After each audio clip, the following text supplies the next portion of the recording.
Now, if you watched the series back when I originally did the first 8 races of the season, I know what you're thinking. It's been a year, but we're back. And we're back for what I'm hoping is for good, to at least finish this season and make sure that I get all 16 races in and get the nice points tallied up at the end and see who wins.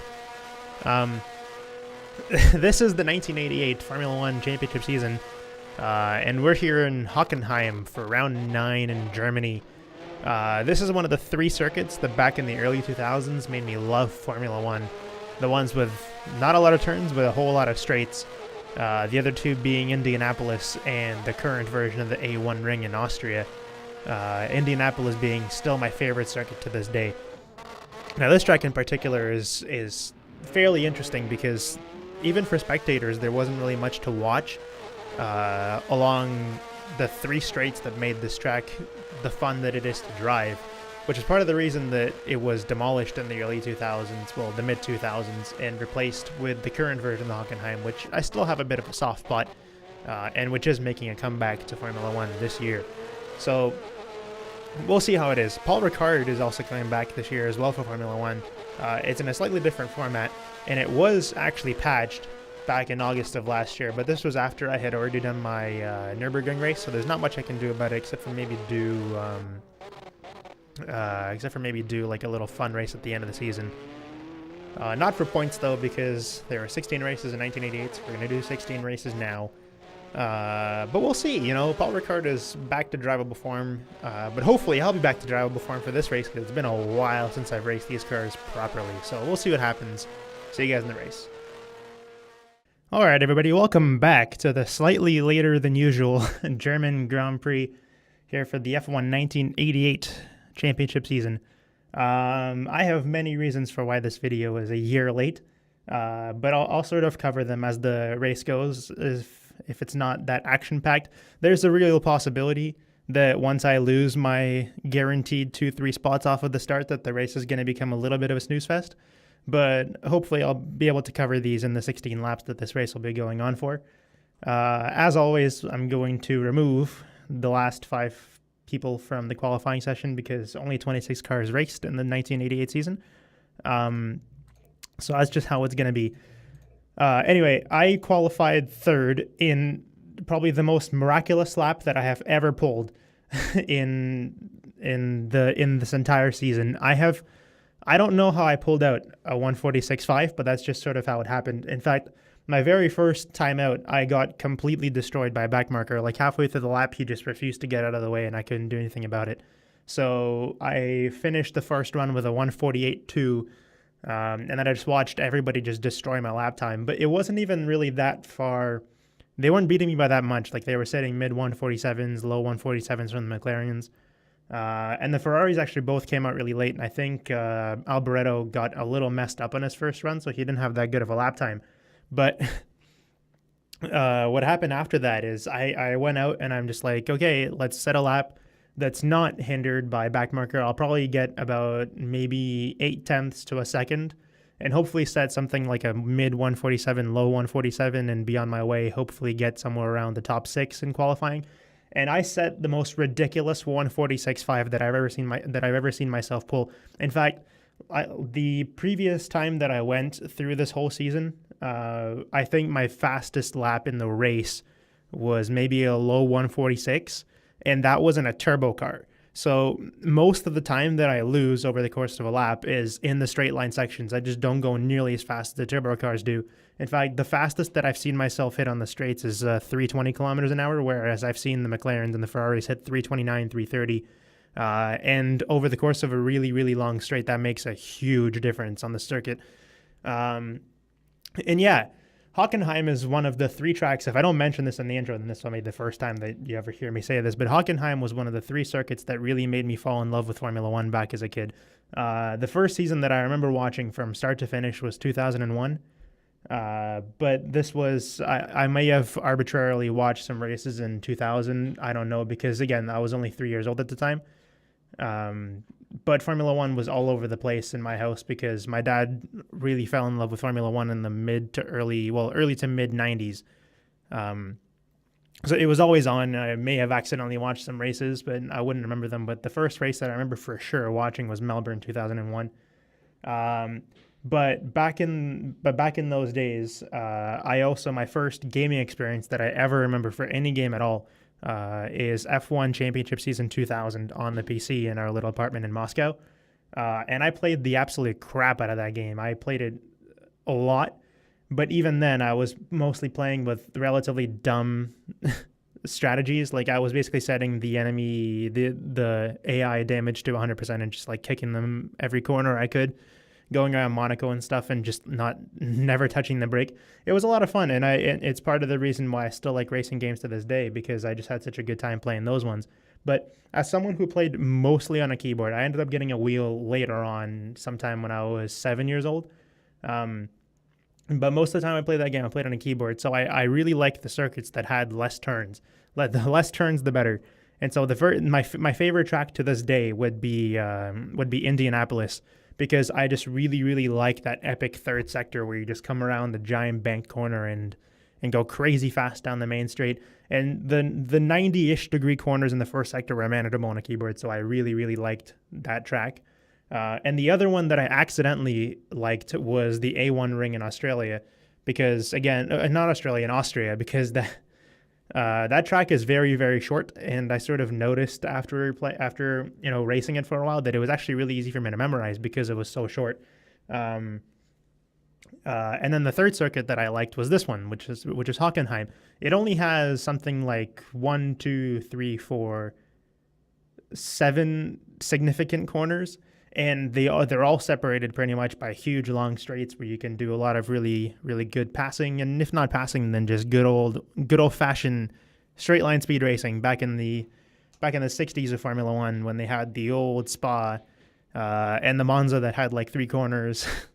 So all sorts of fun things. So this was one of the tracks that really made me fall in love with it. And when I was actually doing research on Formula One in the 80s, I was surprised to see the circuit still existed back then. And only in the mid 2000s did it change from its old super long format to the new shorter one, which kind of sucks, but is also making a comeback to Formula One this year, which is pretty surprising. I mean, not surprising. I mean, it's sort of expected, but it's exciting for Formula One in Germany because they haven't had F1 for a couple of years. But Hockenheim still, the stadium section still has a bit of its charm left. The straight lines for me are what made the circuit fun, but even then, I really don't hate the rest of the track as it is now. It's a little sad that instead of maintaining the track as it was, they sort of they purposely let it fall into disrepair because if I remember correctly, it was something about environmentalists making a case for letting the rest of the track reforest because it was just taking up valuable real estate in the woods of Germany. So that's where we are now. It's kind of sad that this track, as it is in this race, doesn't exist anymore, but at least because of fantastic mods like this one, I get to relive it again. So I have no idea how the start's going to go because I practiced one start and it didn't go that well. This was during qualifying because I realized in my third time out that I wasn't beating my original time. So who knows? The start's going to go poorly, but for the rest of the race, I feel like we're going to do okay. I'm going to do a pit stop strategy because I feel like going fast in the straights is really important. So I'm probably going to do something like a 7-lap stint and a 9-lap stint, something around that. You use fuel a little bit faster than advertised by rFactor in this race, so I'm going to be a little conservative with how much fuel I put in the car.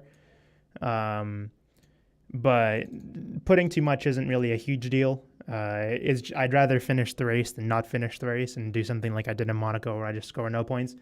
Today I'm shooting for something like maybe 6th or 5th because I don't think I'll be able to keep up with the turbo cars. But there is a really big gap between the turbos and the rest of the cars that I managed to sort of hop over. So hopefully I'll be better than all the normally aspirated cars, which by default should put me in around 5th or 6th because the Lotuses aren't really that competitive as far as the AI is concerned. Anyway, so here goes nothing. 16 laps around Old Hockenheim.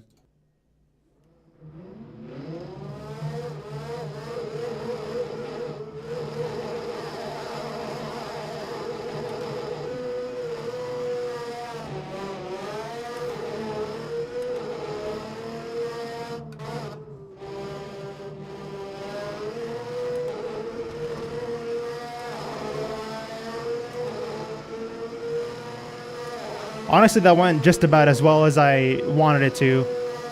I knew that I'd get jumped by the McLarens, but hopefully I kept everyone else behind me. A little bit fishy through the first corner. But now the job is sort of to stay alive.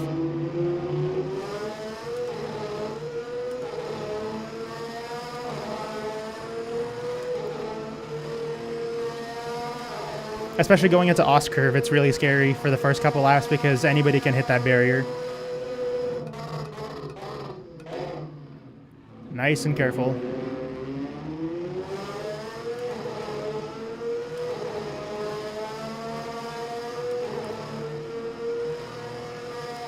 All right, we're through safe and sound. This track, this race is going to be very heavily determined by tire degradation because this corner in particular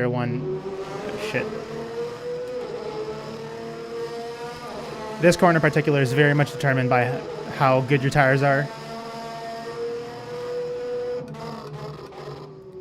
My job right now is to keep whoever is behind me.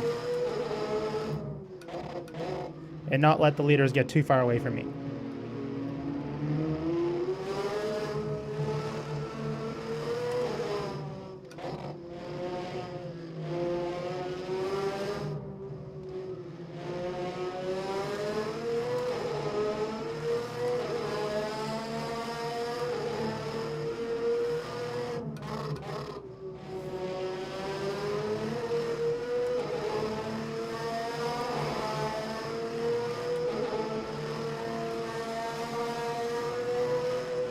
Luckily, Alberto got jumped, and he's currently the person that I'm racing in the championship.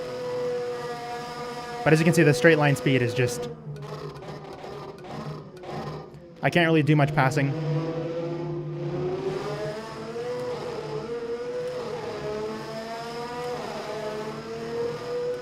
Because once we get to 6th gear, the turbo cars just drive away.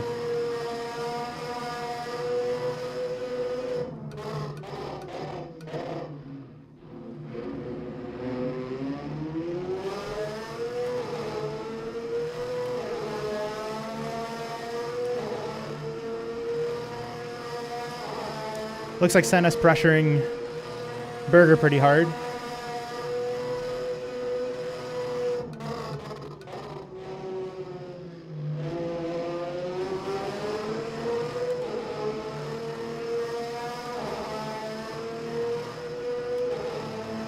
This is going to be really, really tricky.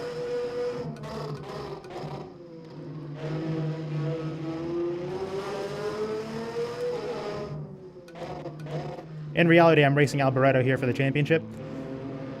Because if I remember correctly, he's still in 2nd. But I don't really know exactly what's going on with the rest of the field.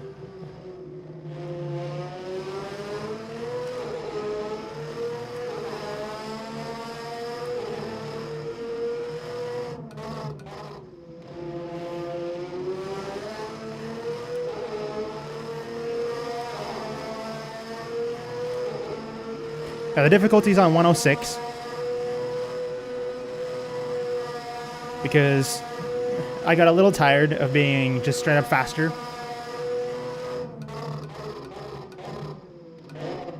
But I also knew that the fact that I was so much faster in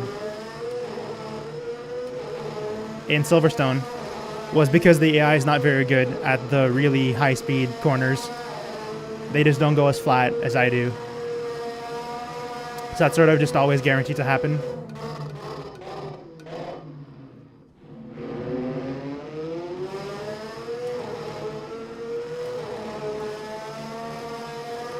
But hopefully around here it's a little bit more fair. Man, I feel so close, but I just can't make my moves stick because they're just faster than me on the straights. Oh, that's a little scary. What is Berger doing? Oh, and Alboreto just goes straight off.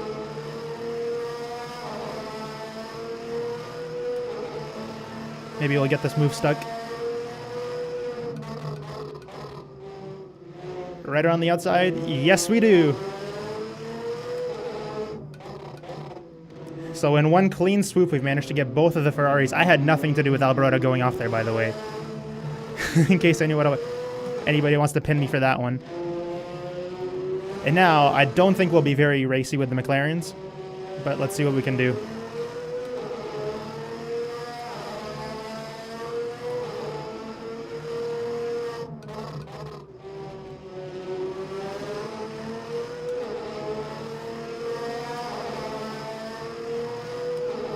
Senna's a ways off, so I do get the slipstream advantage here. But the moment I pop out, I just don't get the speed anymore. Oh yeah.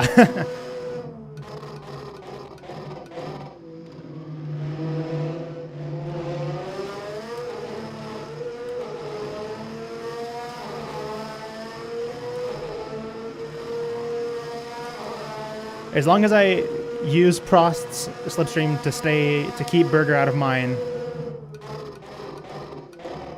I'll be fine.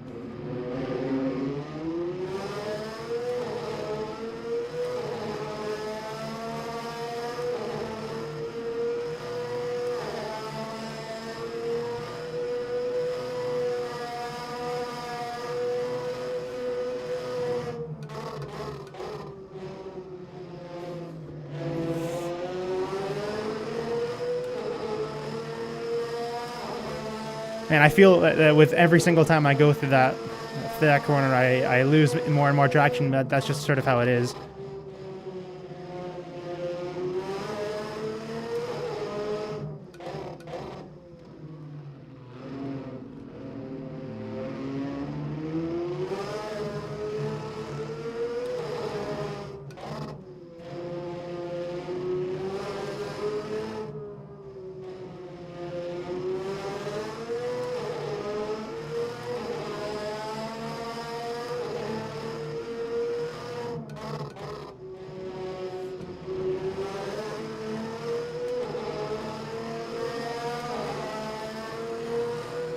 Anyway, so hopefully I'll be able to concentrate well enough to talk about the reasoning for my absence over the next couple of laps before I have to pit.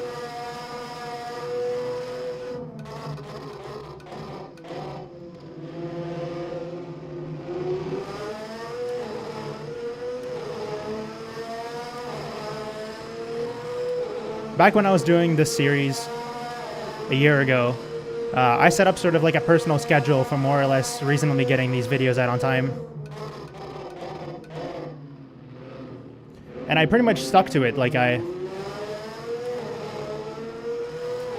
had more or less 1 or 2 videos a week. But if you guys remember, back around Silverstone, I already was a little bit under the weather, like I was feeling sick. And a couple days, if not the day after I uploaded the Silverstone video, I got violently ill, like really badly ill, to the point where for about a week I couldn't get out of bed.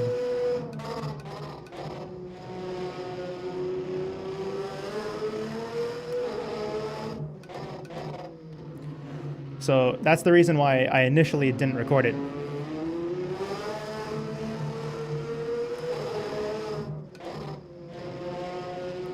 And then after I made the comeback, I really wanted to do well here. Like I spent a long time practicing the circuit.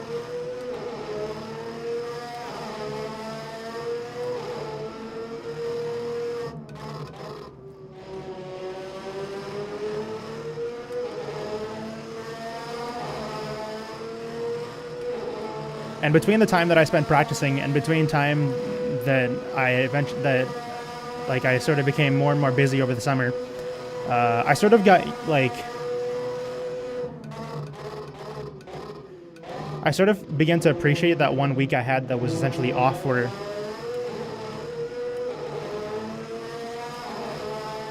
even though I was really sick, I still wasn't doing anything. So I sort of briefly lost motivation to do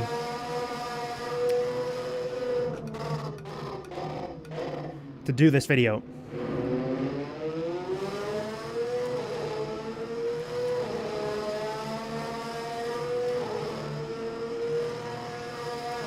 Then when August rolled along, well, even by the end of July, I sort of, I don't know if hooked is the right word, but I got really motivated to start working on on the music that I'm not going to bother plugging into this video because I know that the target audience is going to be very different.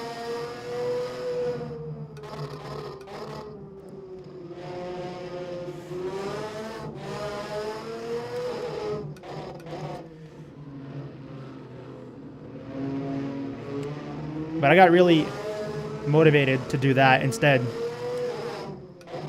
Then I spent my first 2 weeks of August away in Northern Ontario.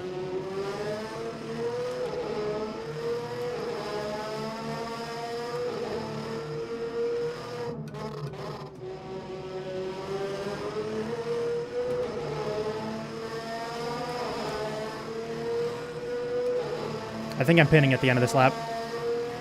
Anyway, so for those 2 weeks, the first 2 weeks of August, I was away, and after I came back, I sort of progressively gotten more and more busy towards when school started. So I don't know if I ever mentioned this, but in my spare time in the summer, or at least last summer, and for 4 or 5 years before this year as well, I umpire in the summer, and around the end of August is when all the Ontario championships happen. So my league in particular got busy.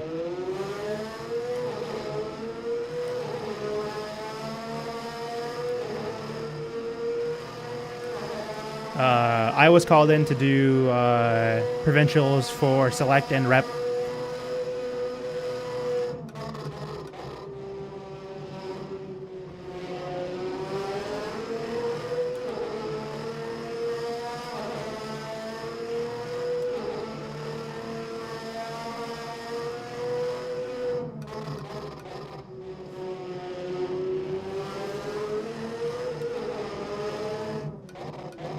And at that point, racing wasn't really on my mind anymore.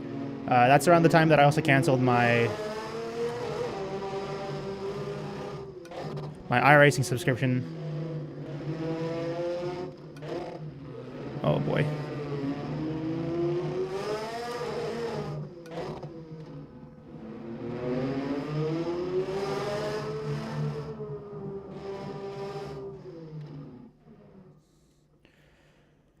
Anyway, so that was around the time that I also canceled my iRacing, and at that point I was getting too busy, and once school started, I was only really ever committed to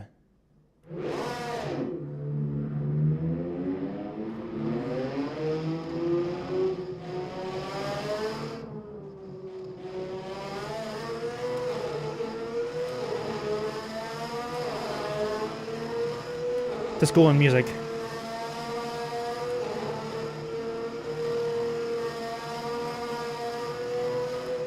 And that's sort of where I stood for the majority of the school year. During the school year, I also dealt with a lot of problems with mental health and so on and so forth. And I use music a lot to sort of get over that.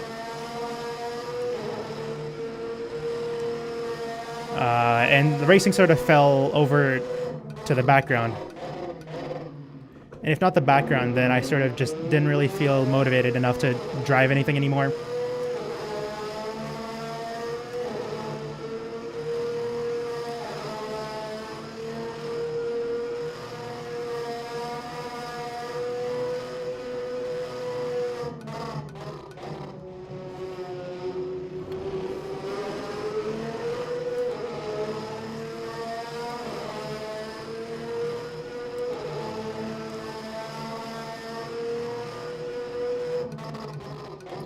But now with the Formula 1 season officially having started up, I got sort of remotivated to come back and do this. Even though my school year isn't over, I decided I'd make time and make this happen. Because I did feel really bad having just abandoned the season halfway through.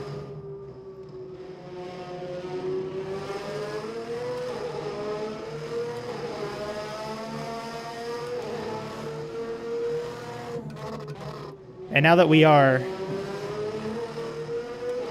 officially over the halfway point of the season, I feel like I'll be able to finish it before I feel like moving on to something else again. Because it was getting a little bit tiring.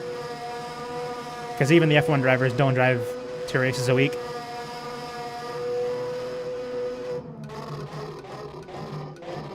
Now, I know I'm going to be slower on the straights, but hopefully with my fresher rubber,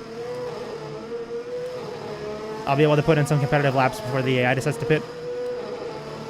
Oh. I was just falling asleep there, Jesus. That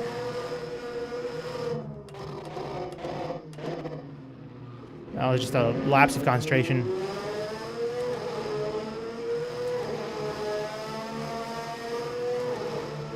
But at this point, we're over halfway through the race, and we're just racing ourselves at this point. I got really lucky with this gap. I had no idea that this gap would exist. But as I was coming out of the pits, I was like, there's no way. Because we got a nice 4-second cushion behind us. We got a nice 7-second cushion ahead of us. At this point, there's nothing but us.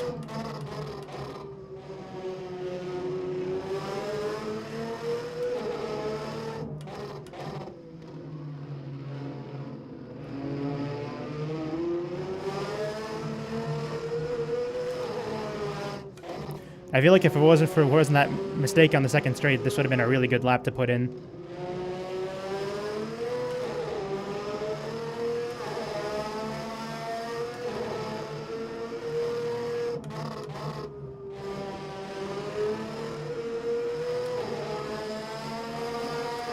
Now let's discuss this track in a little bit more detail. Hopefully I'll come up with some thoughts as I go through.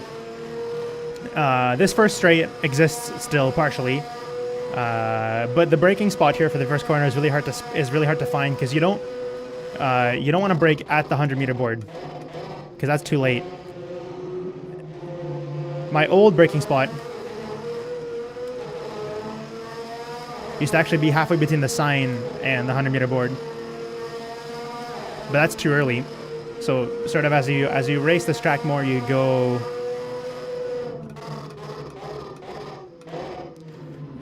You start to learn a little better.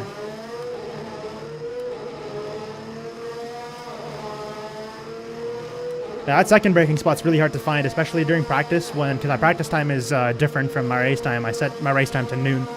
My practice is usually later in the day. Those trees around the inside of the corner will really mess with your vision trying to spot the braking zone. Essentially, I usually brake around where the white line for the old Ost curve starts.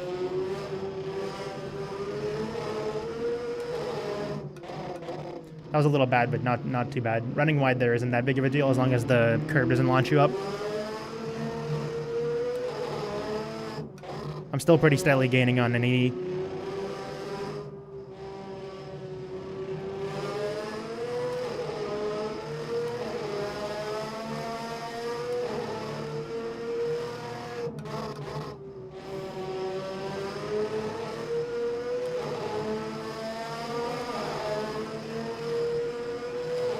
Anyway, coming back around for the second time, Clark is a pretty interesting chicane.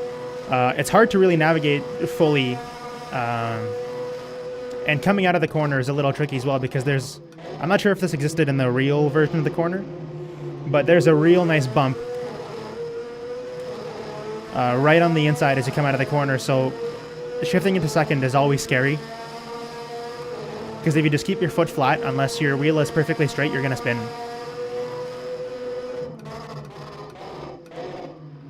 This corner is a little random.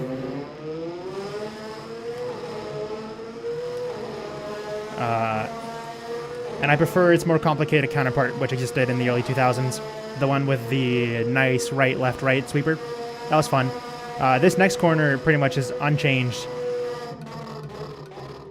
Was left pretty much unchanged. I think it was a little slower. I think they brought the start of that chicane up a little bit so that the initial entrance speed wasn't as high, but it stayed pretty much the same, and it's probably the fastest of the three chicanes, and because of that, to me, it's the most fun. Now, when coming to the stadium section, this corner it's really important to hug the apex here because there's a little. Because the road banks a tiny little bit, and it really helps you guide this corner. And at the end here, you sort of want to aim for the curbs.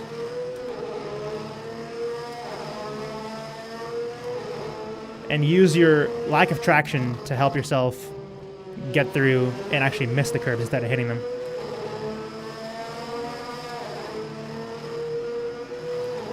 Now we've passed Berger in the pits, and Berger is, I think, significantly behind us for whatever reason. I don't know why he's 16 seconds back. Something must have happened during his pit stop or before that. But this pretty much means that we're...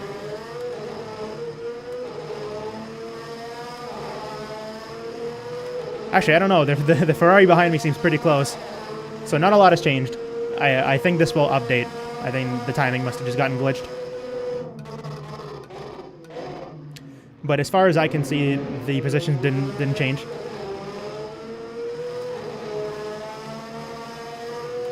Maybe, just maybe, there's a chance that we managed to hop the second McLaren, which is Prost. Except I don't see him anywhere here. I see Senna. He's in 5th. Which means he must have pitted. So Prost is probably pitting this lap, and we'll be able to see if we manage to hop him. But I personally doubt it. Because Senna is farther up the road than he was before. So I think it's unlikely that we win this race, unless Senna crashes out. Well, let's see where we end up relative to Prost. And if I'll be able to make a push towards the end of the race to get second. Oh boy, I'm really losing traction here.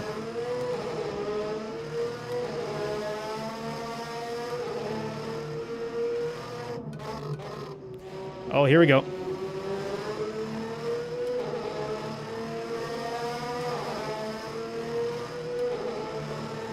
Now this is just a classic drag race. Hopefully I get ahead and get to put my back behind them. Perfect. So that's kind of best case scenario here. I'm going to be really heavily under pressure because Prost also has new tires. But Alboreto managed to make up some serious ground here. And I don't know what happened. But now I'm going to be defending for my life to keep second here.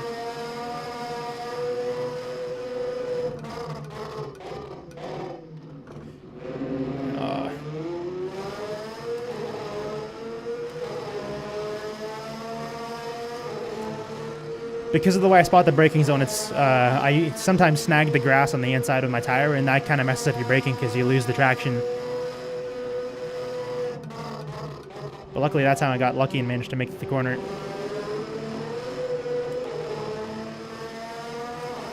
But yeah, this is going to be one hell of a drag race for second place here.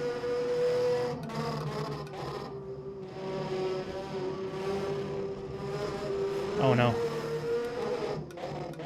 Mistake here. Now Alboreto, I have no idea how he managed to get back into this race, but he must have put in some crazy fast laps. He did qualify second, so I'm not surprised, but I'm still surprised.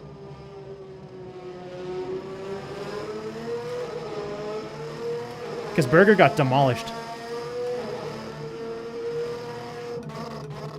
Oh, we got a McLaren on the inside here.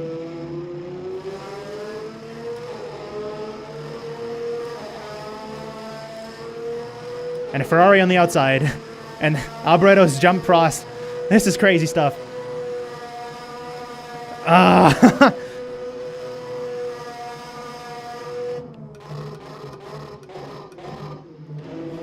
Oh no.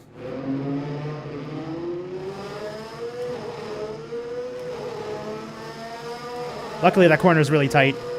So if I do spin, it's hard to pass me. But this is, I don't know if I'll be able to hold on to these positions here. That's a really bad move. Oh no.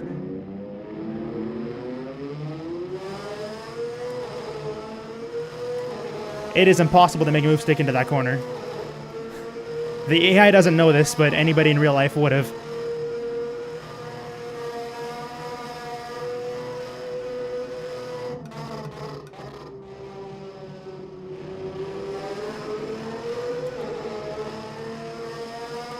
But yeah, I had no choice than to touch that tire barrier.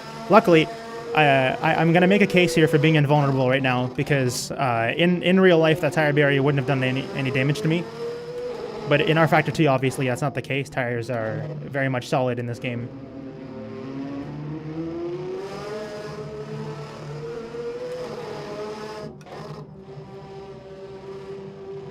So my accidental invulnerability did save me there, but I'm just going to straight up say that if this was real life, I would have survived that too.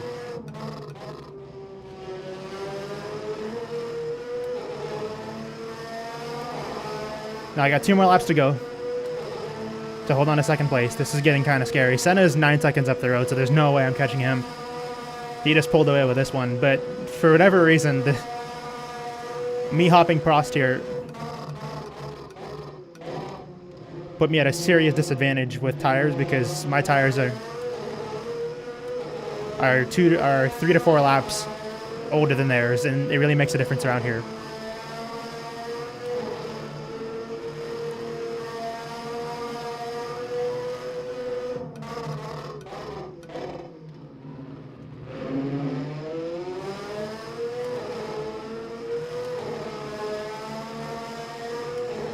Hopefully the AI fighting behind me will sort of take the pressure off, but I have no way of telling how close they are until they're in my mirrors. Sort of keeping up with the theme of realism here. I'm not using any rear view mirrors, and I don't have my rear view enabled even.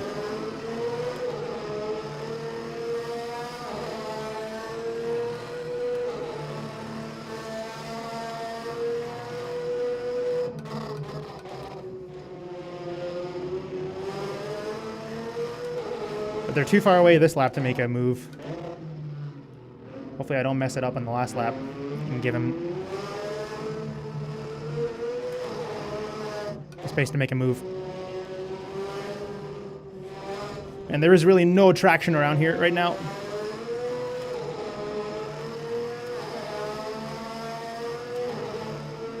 Final lap. Gotta get a really nice run out of this first corner. If it wasn't for my back end stepping out, I would have been fine. There's a nice little bank on the inside of that corner that lets you sort of guide yourself through. I hit it, but my back end stepped out because I stepped on the gas too soon. Alright, we survived Clark.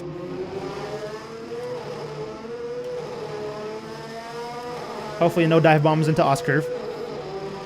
But I double shift because the game loves to double shift me.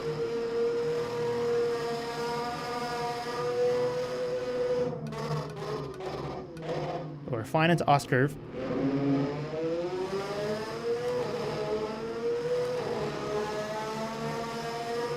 And at this point we're a bit of a trolley train. In fact, it kind of makes sense because Renault was always sort of the caliber team of Benetton.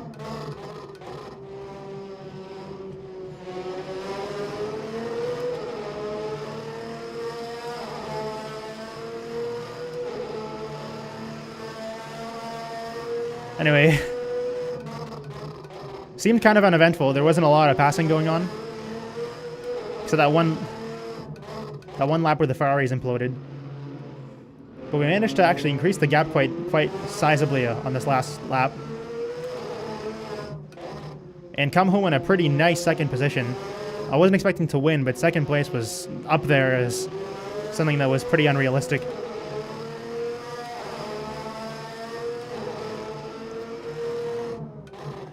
And yeah, first race back, second place. I'll take it. And I still built my lead.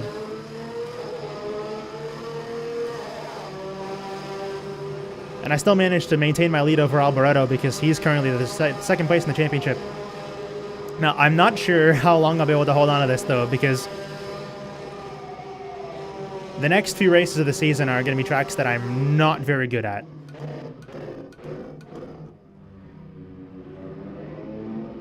So yeah, it was just the 3 of them that are being held up. I noticed that there was a 4th car.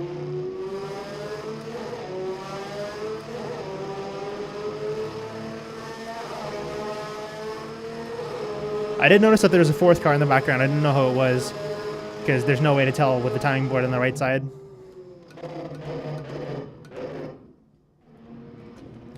But I think it was Patrese again. But I didn't think he had a realistic way of getting into that fight. But yeah, that was a lot of fun. Now, I would wave to all the fans, but there's no fans around here. That's part of the reason why the old Hockenheim got demolished. Because it was really hard to watch the real fun parts of the race, because it was really hard to get out to this part of the track. It's a hell of a walk. And there's no other way of getting there from the stadium except for just having a nice long walk.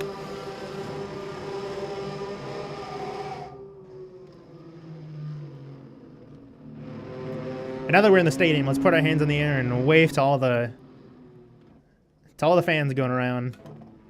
I'm pretty proud of that second place. That was a pretty good race. I made some mistakes, but they weren't significant enough in the end to really put me out. That one little collision with Alboreto at the end, but again, I would have lived if this was real life. What was that? Anyway, that was a good result. Good way to come back. I was considering, I'm not sure how good of an idea this is, but sort of to celebrate the comeback, I wanted to do a non-points race for fun at the old Österreich because I noticed that, like, back when I was deciding how I was going to replace Paul Ricard, I didn't have a lot of circuits to choose from that would still sort of hold their old sort of vintage vibe. Sorry, oh wow, hiccups. I didn't really have a large variety of tracks to choose from. But a few weeks ago, I came across the old version of what now is the A1 ring, the Österreich ring, the super fast, super unsafe version of the circuit, which would have actually been really, really nice as sort of a bonus race this season, because it did only get canceled in 1987. 1987 is the last race, and this is the 1988 season. So the cars aren't that much different. Slowly starting to die here. The cars aren't that much different. In fact, I was doing some like cool just for fun races around there, and it's one of the most fun circuits that I've ever driven. So I was considering for my next time out, either next time out or at the end of the season, just doing a cool little non-points race there around with 120% AI, which is the highest that it goes, because the AI does have some problems navigating some of the corners. But when I turned them out to 115, I had a lot of fun, still making passes to get back into first place and winning. So I'm going to sit on the idea and maybe over the weekend record an Austrian race. If not, I think the next round for us is Spa. It could be Hungary or Spa. I need to go back and check. If it's Spa, then I have a bit of a chance at doing well. Hungary is a bit of a pain in the ass, so that race is going to be all about surviving and maybe trying to score a single point. But yeah, that went pretty well. That was Hockenheim, the old version, the old sad version. It's currently completely dying in the woods. But luckily we have sims and stuff like this that manage to preserve really, really fun tracks like this. Unfortunately, for reasons that there's no way to watch the really fun stuff, because there's no stadium around the long straights where most of the passing happened, and because of the toll that those straights took on engines and stuff, it got to the point where unfortunately this long track had to go. I really wish they still used it for other cars that don't get hurt by the straights as much, because to be honest, the LMP1 cars could definitely make these straights work, because going around Le Mans for 24 hours is a little bit tougher on the engines than going around here for however many 40 something laps they used to have races around here for.